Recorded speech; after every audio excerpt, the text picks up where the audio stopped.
12 वर्षों बाद नेतन्याहू की विदाई। नफ्ताली बेनेट बने इजराइल के नए प्रधानमंत्री। इजराइल में 12 वर्षों के बाद प्रधानमंत्री नेतन्याहू की विदाई हो गई है।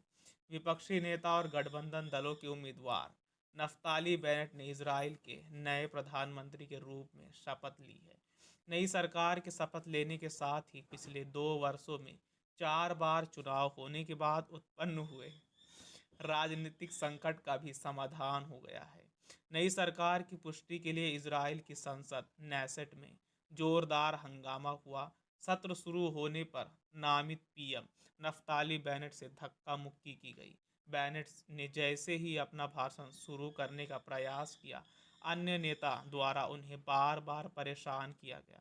भाषण के दौरान विपक्षी बेनेट पर चिल्लाना जारी रखते हैं और उनके लिए अपराधी व झूठा शब्दों का प्रयोग करते हैं। वहीं नई सरकार में सहयोगी पार्टी के नेता लैपिड ने तो भाषण ही नहीं दिया। उन्होंने धक्का मुक्की की घटना को लोकतंत्र को शर्मसार करने वाला बताया। उधर संसद में बेंजामिन नेतन्याहू ने कहा कि मैं यहाँ लाखों इजरायलियों की ओर से खड़ा हूँ जिन्होंने मेरे नेतृत्व में लिकुड पार्टी को वोट दिया। नेतन्याहू कहते हैं कि अपने प्यारे देश के लिए रात दिन काम करना मेरे लिए सम्मान की बात थी।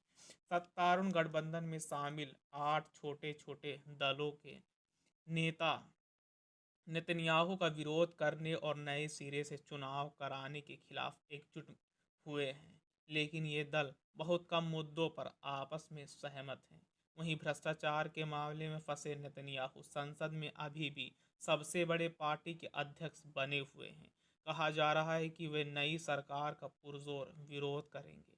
ऐसे में सत्तारूढ़ गठबंधन में शामिल अगर एक भी दल अगर पीछे हटता है तो नई सरकार अपना बहुमत गंवा देगी और सरकार गिरने का जोखिम पैदा हो जाएगा। अगर ऐसा हुआ तो नेतन्याहू को सत्ता में लौटने का मौका मिल सकता है। इजराइल की संसद नेसेट में 120 सदस्य हैं। ऐसे में कम से कम 61 मतों के बहुमत से सरकार बन जाएगी। नेतन्याहू अब तक राजनीतिक जादूगर के रूप में उनकी प्रतिष्ठा देश में ही फीकी पड़ गई है, जहां जहां वे एक गहरे ध्रुवीकरण वाले व्यक्ति बन गए हैं। आलोचकों का कहना है कि उन्होंने लंबे समय से फूट डालो और जीतो की रणनीति अपनाई है, जिसने यहूदियों और अरबों के बीच और अपने करीबी अति रूढ़िवादी सहयोगियों और धर्मनिरपेक्ष यहूदियों के बीच इजरायली समाज में दरार को बढ़ा दिया।